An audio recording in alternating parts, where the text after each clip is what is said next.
There's a subtle mistake here, but I appreciate it. Yes, sir. B. Why B? Yeah, it's talking about animal that's it, so it's not. So when we say almost all animals that hibernate prepare for it, what do we mean? If you don't know what it is. You don't know what it is. Now, you may read this and say, well, it's obvious, it's hibernation. But the strict rules of English grammar say that a pronoun, it, can't follow a verb, hibernate. It would need to have previously said specifically hibernation. So what the sentence should say is almost all animals that hibernate prepare for hibernation. But very by contrast, this is the ACT equivalent. Now, the ACT tests the same grammar concepts, but it does it in a slightly different way. I've isolated one sentence here, but this sentence would actually be part of a long passage that would have 15 questions, say, about it. So here we've underlined a part of this sentence, and we offer 3 potential revisions to that sentence, or we can keep it as it was. And the sentence says, they have even taken photographs that showed several of the tiny sprites, some dancing in a ring in the grass, some fluttering in front of the girls. So I've got a bunch of apostrophe options. As it is, it's girl apostrophe S. I've got girls with apostrophe again, girls with no apostrophe, or girls with no apostrophe and then apostrophe faces. Which one should it be? How well do you know your apostrophes? Yes? Say G. Why G? Multiple girls with multiple faces, so we want to put the apostrophe at the end. Very good. But you can see that this is a very similar question type. And honestly, I say to families, when they're torn about what test to take, I say to them, don't worry so much about the English versus the writing section, because the skills are almost identical. And if you're good at one, you can be taught to be just as good at the other. Here's SAT reading comprehension. I know this is small, I'll read it aloud. As I said, what defines SAT reading comprehension is that it's inferential. It doesn't give you obvious answers in the text. You have to do some analysis. So this says, the new containers require huge storing areas, far larger than were available in either Manhattan or Brooklyn. When the city of New York proposed modernizing its East River piers to handle the containers, the Port Authority said it would have to clear all the land from the river west to 3rd Avenue to do so. Each berth for a ship carrying containers and cargo needed 50 acres of surrounding land, compared to an old-fashioned berth of 195,000 square feet. The question is, according to the passage, the city of New York was unable to carry out its pier modernization plan because which of the following was lacking? Money, space, time, materials, motivation. A guess? Perhaps an educated answer? Yes? E. E, motivation, indeed, right. What do we know from the passage? And what makes this SAT is that it's not spelled out explicitly. But on the basis of the passage, what do we think was lacking? Yes, sir. Space, exactly. We see they're talking about square feet. They say these huge storing areas, far larger than were available. So that's what makes this SAT. The word space doesn't appear. You have to understand, talking about square feet, talking about huge storing areas, they must be talking about space. ACT reading, on the other hand, is more explicit, and the words that you're looking for will appear verbatim in the passage. This is Eleanor Roosevelt, and the passage says, every life was sacred and worthy to be improved by education, employment, healthcare, and affordable housing. Her goal was simple, a life of dignity and decency for all. She was uninterested in complex theories and demanded action for betterment.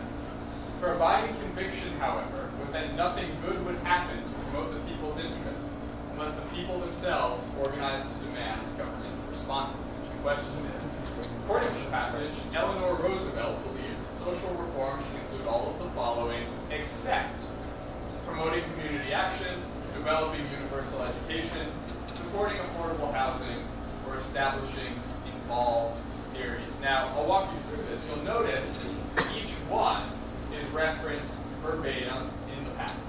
So if you look at that very first line, there goes education, there goes affordable housing. If you look later, it says specifically she was uninterested in complex theories. So they told us directly she didn't want complex theories. She believed that social reform should include all the following except complex theories, or in this case, involved theories. So you'll notice that the language is much clearer. But in exchange, and I can't emphasize this enough because it doesn't come out when I'm just offering you one question out of context, you are racing through this. So when you have all the time in the world to find the details, sure, it's fairly straightforward.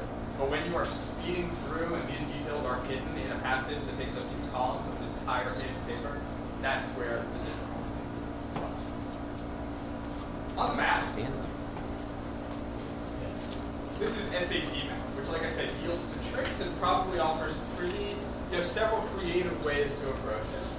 When the positive integer k is divided by 7, the remainder is 6. What is the remainder when k plus 2 is divided by 7? I see those gears turning, trying to remember what an integer is. Anyone want to take a stab? Yes? In the back? 1. 1. Why 1? Because you have to, because they're asking a logic question, not a math question. So you really, the teacher question would be, if the number is divided by 7, what would the remainder be? But here they're really asking about the remainders, which becomes a pattern. So if 7 is divided by 7, there's 0 remainder. If 8 is divided by 7, there's 1 remainder, and so on. So you have to follow the pattern. It's all about patterns. That's exactly right. And that, I think, is the top level solution. So if you understand remainders well enough to get the answer that way, kudos to you. If you didn't, the SAT offers another way. The SAT says, let's just pick a K. This is a classic test script. Let's make up a K. Make it 13, because I know when 13 is divided by 7, the remainder will be 6. Let's add 2 to K, because that's what the question says to do, and I get 15. Let's divide 15 by 7. I'll get a remainder of 1. The answer must be a remainder of 1. You didn't have to pick 13. You could have picked 20. You could have picked 27. Any number that would have given you a remainder of 6. But you could have picked a number and it would have gotten you the right answer. This is classic SAT. That's a standardized test strategy. It's not the sort of thing that will necessarily get you very far in math class. ACT, math, on the other hand, offers no such crunch to rely on. Which of the following is a value of x that satisfies the log base x of 36 equals 2? This question, if you don't know what a log is, you're out of luck. If you don't know how to do a log, there's no second way to do this problem. But you may know how to do a log. Sorry? You're saying B. Why B? Alpha 6 squared is 36. Sorry? 6 squared. 6 squared is 36. And what that required you to know is that the log, the notation's a little odd, but that number is raised to that number to yield that number. So you would be exactly right. The answer is, in fact, 6. If you didn't know that, I don't see a route to getting that answer otherwise, and that's ACT. So if you think that you're going to need to rely on some tricks, if you think you're going to need to think about several creative ways to answer a problem, SAT math. If you feel comfortable with something like this, maybe ACT. And then finally, we have the ACT Science, which has no analog in the SAT. There is no science section on the SAT. Now, students come to me all the time and say, I was terrible at science. I don't remember anything from biology. It's okay. The science section of the ACT does not require any outside science knowledge. It's simply reading comprehension of graphs and tables. So just as you're expected to read and comprehend long passages, you're supposed to comprehend these graphs and answer for these tables and answer questions about them. What makes this tough is that this is where the time pressure is most intense on the entire test. You have generally 5 minutes to get through this passage and answer as many as 7 questions, all in 5 minutes. So it's speedy. There are tricks that you can be taught about how to work efficiently through it. But if you want a little more time, a calmer pace, this may may not be the ideal test. So then a challenger enters the scene. This is the new 2016 SAT. So you may ask, why did we bother to talk about the SAT as it exists if you're next year going to be part of the year taking the new SAT? They're offering the existing SAT for the first half of next year. The last administration of the old SAT will be January 2016, which would be early for a junior to take the test, traditionally. But if you are a student, and I anticipate that this will be a very small population, not only at this school but nationally, if you're a student who is just head over heels through the SAT as it exists, then there's an accelerated timeline that you can follow to be ready for that test, and we'll talk about that. This new SAT is going to be offered for the first time in March of 2016, and then again in May, and then again in June, and then all of the following year on the normal testing schedule. Quick drawback, though. The March administration, normally when you take the SAT, you get your scores in 2.5 weeks. The March administration of this new test, you won't receive your scores until the very end of May or the beginning of June. So that's a bit of a strike against this new SAT. I don't think it rules it out, especially if you weren't planning to take it multiple times. That's, I think, the real cost if you were planning to take it in March and May, which is uncommon. But it's just something to know. So how is this test changing? You'll notice this slide the two columns look awfully alike, and that's the point. It's not just comic relief. The new SAT is getting rid of the wrong answer penalty, just like the ACT. You will not get points off for incorrect answers. The essay will come at the end of the test. It'll be optional, and it'll deal with normal, down-to-earth, student-like topics, just like the ACT. They won't give you any math formulas, just like the ACT. They currently give you a couple. They're going to include some sections of math where you can use a calculator. And this, for the time being, is actually a distinction between the tests, although the ACT has indicated that they're eventually going to go the same route. They're speeding up the reading to match the ACT. And they're changing the topics of the reading as well to match the ACT. So every test now is going to include a document from either the Founding Fathers, American history, or what they're calling the Great Global Conversation. So we would expect things like the Federalist Papers, or the Declaration of Independence, or maybe Letter from a Birmingham Jail. And you would be asked to read it and answer some questions about it.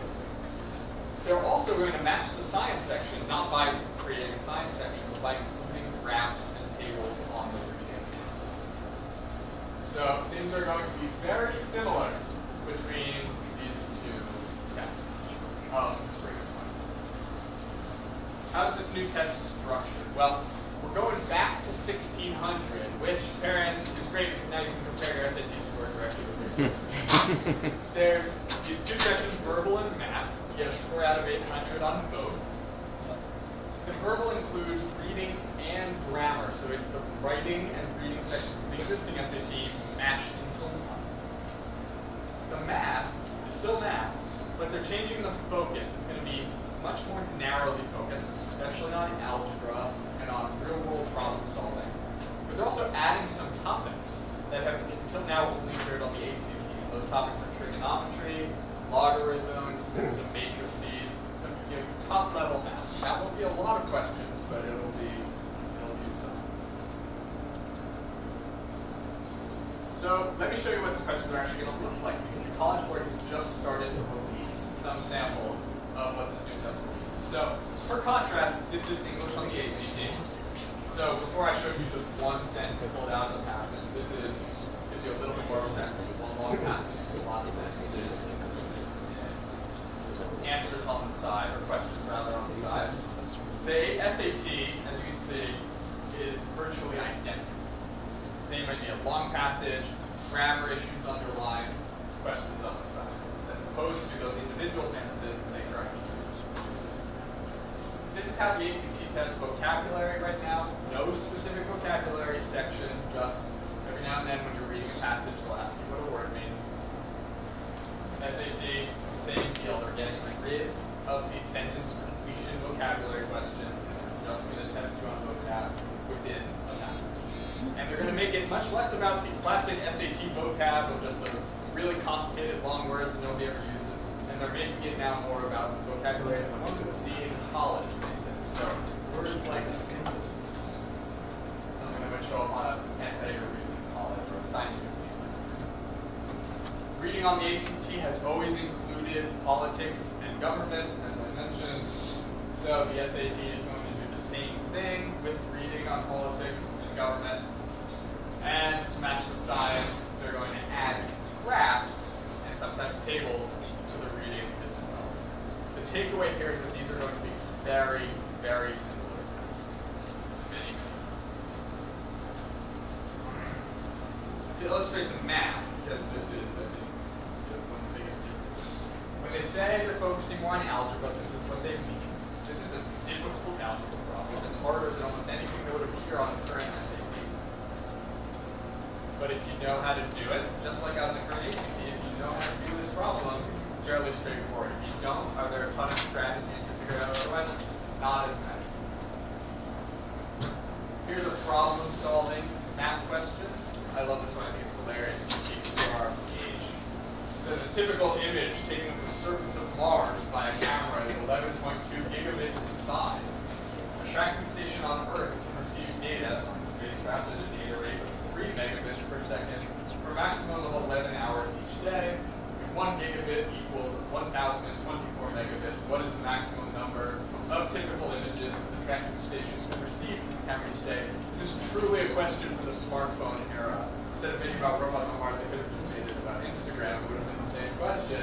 But this is more of what we're going to be seeing. This is not something that exists on the present system. And then finally, like I said, they're adding new trig is not on the SAT. It doesn't exist. It will be on the new SAT.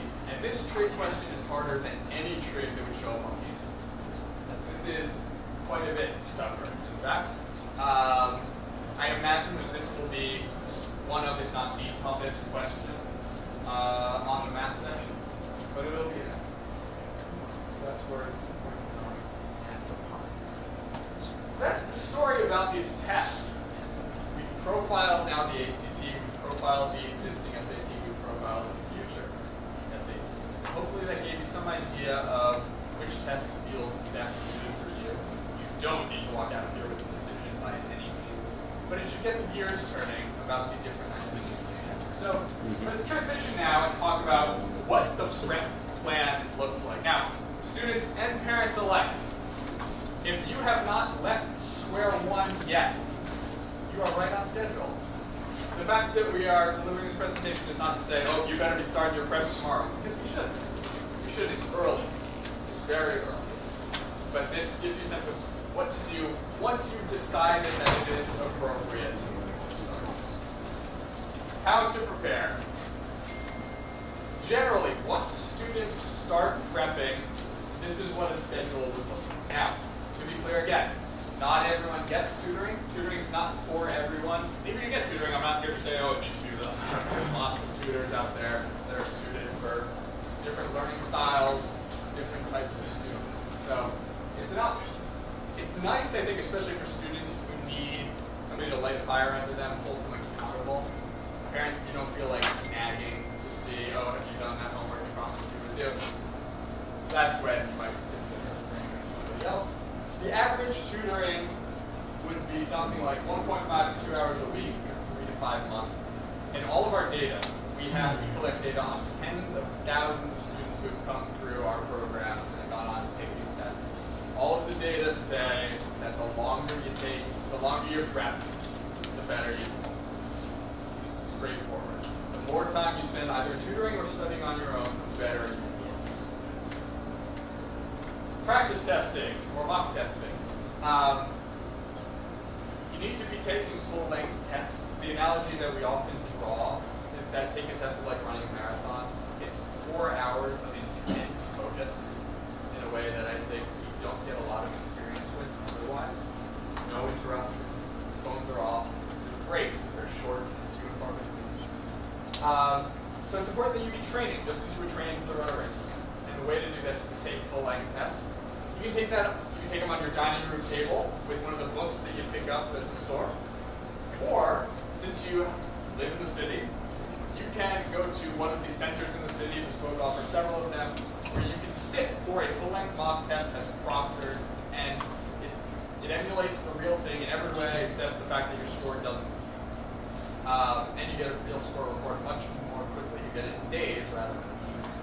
But I advise that universally. Getting some experience with full-length tests is critical before you go into state building, and your score improves from it as well. Now, homework. If you're getting tutored, typically you'll receive 2 to 3 hours of homework per week, which should be split up night by night rather than done in a frantic rush before the tutor shows up for the subsequent session. If you're prepping on your own, yeah, that's fine. But I think you have to double that number to go. It becomes a 4 to 6 hour affair per week of prep. In books, in practice tests, plenty of resources that we'll talk about sometime. But this, I think, is the level of commitment that reliably produces results on these tests. Doesn't mean you need to start tomorrow. You'll see generally people stay with it for 3 to 5 months. We get people who are prepping in a rush for a month. We get people who prep for 18 months, which I certainly wouldn't advise. But once you do dive in, this is what it might look like. Repetition, one way or another, as I alluded to, is key. One of the ways to achieve that is frequent mock tests. Now, if you prefer to take these tests on your own at home, the way to do that is pick up one of these books. These are the official books released by the test maker, the ACT on the left, SAT on the right.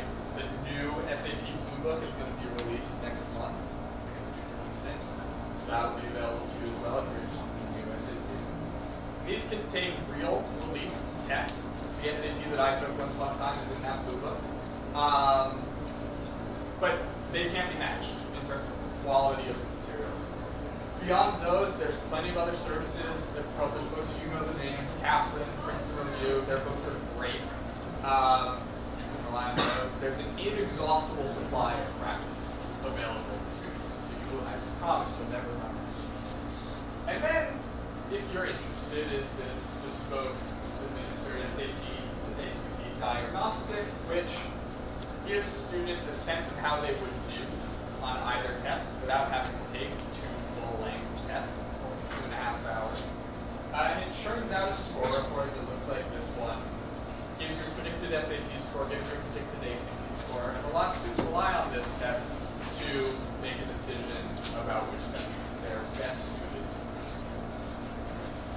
Now, for students in your position, though, coming up on the end of 10th grade, the one piece of advice that I would give that I think trumps all others about what you can be doing now to prepare is reading. And not reading test materials, just reading. And I'm not talking Pulitzer Prize winners, I'm not talking really complex nonfiction. Breezy beach reads are great. Read the newspaper, read magazines, but read. Especially newspapers. If you're reading newspapers and shorter articles in magazines, you're reading passages that are a lot like the ones on the test.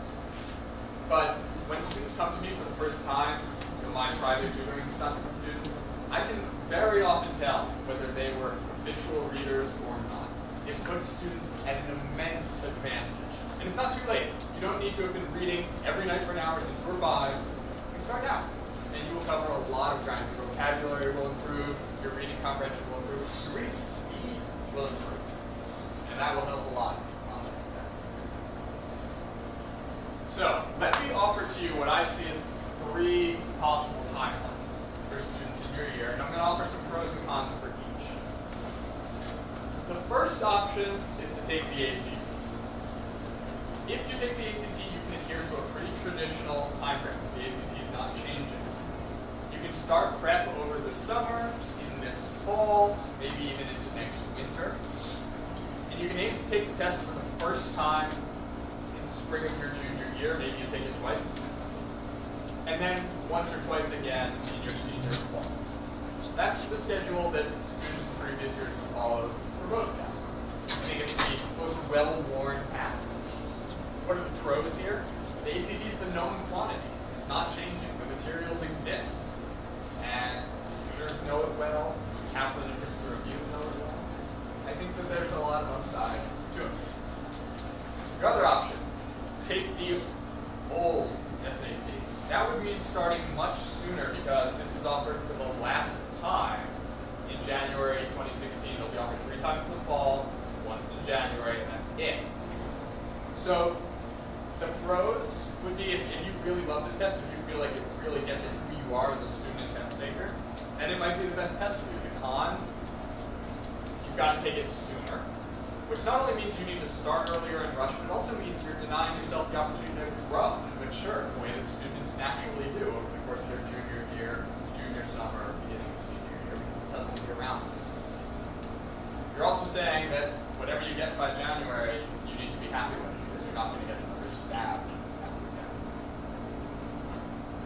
The new SAT, this, because the materials don't quite exist yet, you would start with generic prep. You would read a lot. You would do math problems in a math textbook.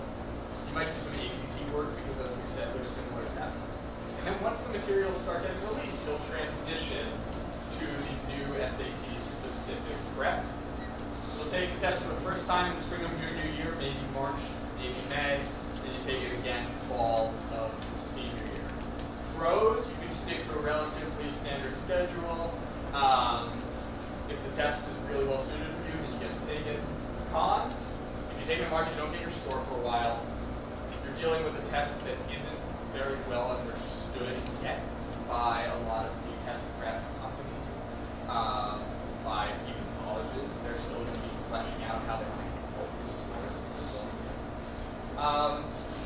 And I think the other con, too, is that because it's so similar to the ACT, it probably compares in many ways unfavorably to the ACT. If you like that question style, I might say, give the ACT a good hard look, because they're very similar to a lot of things.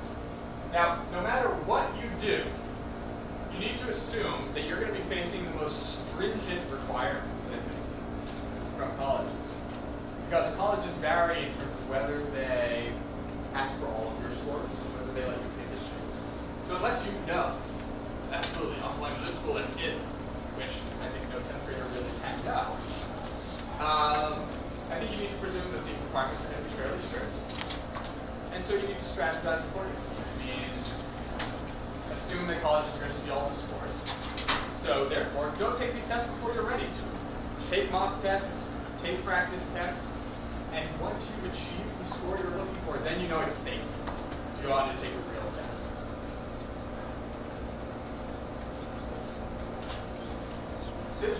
This bears some mention. Often, it's actually the tutors in the city who are one of the most skeptical groups about the value and fairness of these tests. The truth is, we don't want to fall into the presumption that everybody needs these tests. There are students who aren't great test takers. There are students who have other things that they need to be paying attention to. So this is worth pointing out. There are lots of schools out there that don't necessarily require the use of a test for application. You can find a list on fairtest.org, including schools that many students here have historically applied to. So bear this in mind. You're not necessarily, nobody is saying you must take these tests. You don't. So, we've now covered the character of the test, the structure of the test. We've talked about plans that students in your year can pursue. My hope is that by offering all of this background, by offering some explanation and some perspective schedules to follow, we've taken a situation that is rife with ambiguity, and because of that, anxiety, and we've made it considerably more digestible. That's my goal. I know this was a torrent of information coming at you. I don't expect you to remember every word in the presentation. But my hope is that by offering some clarity, we have also offered some calm. And that, I think, is the most important lesson to take. It's the end of sophomore year. Focus on school. Focus on your grades. That's what really matters. That's what colleges care about the most. And then when it comes time, you're going to be equipped to make the decisions you have to make. So thank you very much. I'm going to take a bunch of questions if you have them. I'll take several with the group, and then I'll stick around after if you'd like to approach me individually. Thank you very much for your attention and time. Very, very much appreciated. Yes, sir. How do you select for Right? That- there's really no material? And so here's what you are if you presume that you had to start comparing now. Well, I think by the time somebody compares, the official blue book will have been released. Half of them will have released its book, Princeton Review will have released its book. based on whether they release So the College Board has released large PDFs that explain how each section can be constructed. And then Kaplan and Princeton will wait for College Board to release their book. And then they'll quickly churn out books that emulate those tests. But it's true. I mean, not It's not 100%, but a little bit. they certainly don't know it as well as they know the current SAT or the ACT. Now, College Board has also released at this point one full-length PSAT, that's the pre-SAT, in the new format. That's the one full-length test that currently exists in this new format. No, it's what the PSAT will be next fall. So you're right to say there are some drawbacks here. One of them is that the materials are not readily available. I do think, though, that a student who wants to take that test, by the time they're ready to start, will be one. Will it be perfect? No. But there will be some. Yes, ma'am. If you take the new SAT in March, let's say you said you don't get the results so much later, but you still take it in May? You Is that could. the next test? And then what's the sort of the time frame of that? They count the first one, the people, they send them both in? So you could take the test in May. The drawback is that you would be taking it blind. So normally when you take an SAT, you know how you did before you take the next one, so you know what to focus on, and you know what to study. But you won't have that advantage between the March and May SATs. If you take both, you'll receive scores for both. They'll both be official. And the May score will be released with the March. The reason they're waiting is they want two tests so they can figure out how to set the curve and how to norm the scores. So once they've graded both tests, they'll release them both simultaneously because together they'll determine the score conversion. Yes? If I take the old SAT and then I take the new SAT, can I pick and choose the score from the old and the new? Or you're not going to do that? You won't be able to pick individual section scores. So some schools now offer what's called super scoring, which means you take the SAT 3 times, you do really well on critical reading one time, really well on math another. You can pull those scores from separate tests, and they treat it as if it were one test. You won't be able to do that because the sections will be different. Some schools will still allow you to only send one test. So you could say take both and then just send whichever one you did better on. But not all schools allow that. So like I said, because you don't know necessarily where you're going to be applying, and you presume that the school will require you to send everything. The other thing that I would say is generally, and this is, it's not universally true, there is no one size fits all. Generally, I would discourage planning to take multiple tests because it means that you're squandering effort spent preparing for one test by switching to another. So much better to spend all that time preparing for one test, say the ACT or say the new SAT, than to split it half and half between the tests because they're different enough that not all of the prep translates from one test. Yes? What is the biggest difference between the ACT and the new SAT? The biggest difference, well, by and large, the question structure is the same. The biggest difference is the actual division of the sections. So the SAT is going to have just math and just verbal, while the ACT retains a science section, and it breaks grammar and reading into 2 separate sections. So that's going to be the biggest structural difference. Content-wise, they're very, very similar. I think SAT math is going to be a touch harder than the ACT. But I think that otherwise they're the biggest difference. Yes? Is there also the difference in the time and how it's timed? The timing for the test is nearly identical. So there'll be more of a time constraint on the new SAT? Yeah, but the actual, so what I'm saying is that the total length of time occupied by the test will be the same. I actually think that the time pressure on the SAT will still not be quite as bad because there will be no science section. So what makes the science section so hard is not necessarily how long it lasts, but how many questions you have in that given time frame.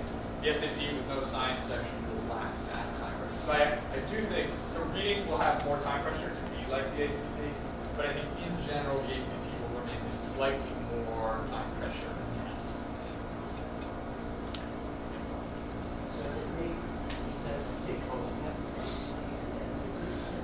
So I think not, because I think it doesn't make sense to split your prep. I think every hour that you can spend dedicated to one test is to your advantage.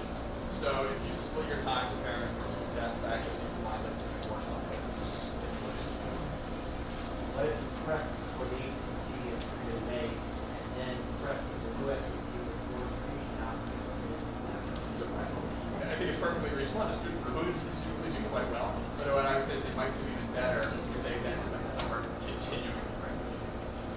How many times do you take, I mean, I know you can take a limited, what's reasonable for college? Generally, and the college office here may attest to this as well, generally what we encourage is 3 administrations of a given test should be the max. And beyond that, colleges start to ask questions about whether there wasn't a better way to spend your time. They'll say, we're going to focus more on your grades or go on and volunteer in that time. So students are generally not advised to do more. I saw him. Some colleges require SAT 2-step test. If you take the ACT, do you still have to take an SAT 2? So glad you asked. So SAT 2s, for those who aren't familiar with them, are subject tests created by the people who make the SAT and the College Board. And they're focused on a wide range of topics. They have history tests, English tests, math, science, language. Lots of tests are available. They're different, substantively different from these tests in that they are like the finals you might take at the end of the year after a high school course. They're only an hour long, while some are 90 minutes, but they're shorter, much shorter. And they yield less to tricks and more to just, do you know the stuff or do you not? They are not changing, for the record, as far as we know. The College Board has not really announced any changes. They would have needed to at this point if they were going to change for a year. So typically, as it stands, a college that requires the SAT, many colleges just say, send us the SAT, you're done. Some colleges, and this tends to be slightly more selective colleges, will say, send us the SAT and also 2 subject tests. Or if you take the ACT, you don't have to send us any subject tests. So that's another consideration. A couple colleges, very few, and this is at the top end of the range, Ivy League schools say, send us the SAT and we'll require subject tests, or send us the ACT and we'll still require subject tests. But that's 3 or 4 schools. Yale is one of them, for instance.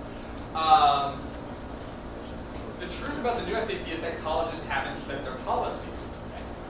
So what I imagine will be the case, because they're going to take some time to figure this out, and they want to be deferential to students who are dealing with all of this upheaval, is that they'll probably keep their policies mostly the same for the first year or 2 and say, oh, if you send us the SAT, send us subject tests as well.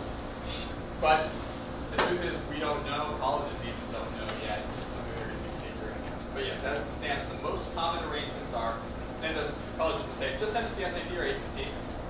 Colleges that say, send us the SAT with subject tests or the ACT without. And then the rare colleges that say, send us SAT or ACT and both require subject tests. Any other questions? Yes? Should the timing be greater speed? So if you're a student who knows, I struggle with timing, I wouldn't necessarily rule it out, because these tests are different from a student school test, and maybe you'll find the timing isn't so much an issue. So I would still keep an open mind about them. But I think the decision between the SAT and ACT is more often than not made on the basis of timing. That's the biggest dividing factor between the tests as they presently exist. Students who can deal with the ACT timing and therefore want to take the ACT, questions probably on average are a touch easier. Or students who say the timing is too much for me, I need to take the SAT. So I do think that it's an enormous consideration. Now, let me also add, just in case, if you receive accommodations, that's another consideration too, because you apply for accommodations separately, and the ACT is notoriously more reluctant to give accommodations. And I think, in general, if you get accommodations for one test but not another, that's a major weight on the scale. Any other questions? Yeah.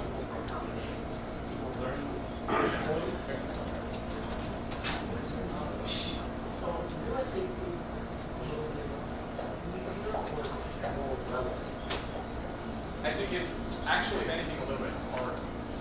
I think the math will be a bit tougher. I think the time pressure will make some of the reading a bit tougher. You won't be penalized.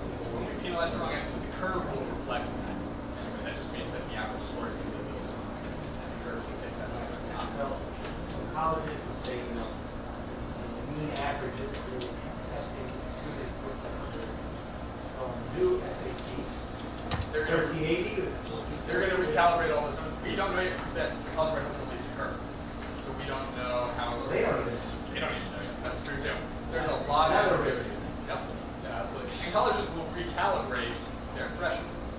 Yeah, so they won't judge a new SAT score against an old SAT score. Correct? The college boards will release a conversion chart, and I don't expect it. Yes, sir. Maybe you mentioned it and I missed it. When you do your diagnostic evaluation, the SWOT diagnostic, Yep. are you prepared to give a diagnostic on the new SAT against the ACT We will be at the end of the summer.